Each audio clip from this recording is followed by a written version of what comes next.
kanyang podcast na Surprise Guest with Pia Arcangel, nagkaroon si Pia ng makabuluhan at masayang huntahan kasama ang ilang malalaking pangalan sa larangan ng sports, showbiz at iba pa. As parents, tayo talaga ang architect sa magiging future ng anak natin.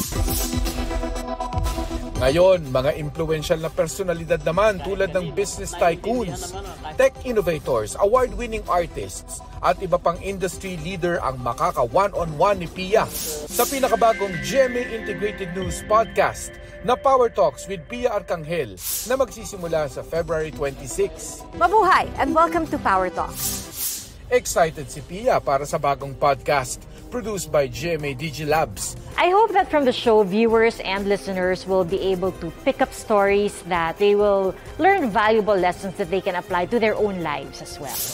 Sabi ni Senior Vice President and Head of GMA Integrated News, Regional TV and Synergy, Oliver Victor B. Amoroso, patuloy ang paghahanap ng GMA Network ng makabagong paraan para maabot ang audience sa iba't ibang online platform. First guest sa newest Kapuso podcast si Attorney Felipe L. Gozon, Chairman of the Board and Advisor at Chairman ng Programming Committee ng GMA Network. Dito nagkwento siya tungkol sa kanyang childhood. Oh yes, I was so malikot. I was all over the place. Pamilya. So sir, what are some of the biggest joys you have as a parent and as a grandfather? Well, to see my children succeeding. Life lessons. Early on, I already learned never to argue with my mother. You will never win. So why argue? Ang kanyang leadership style.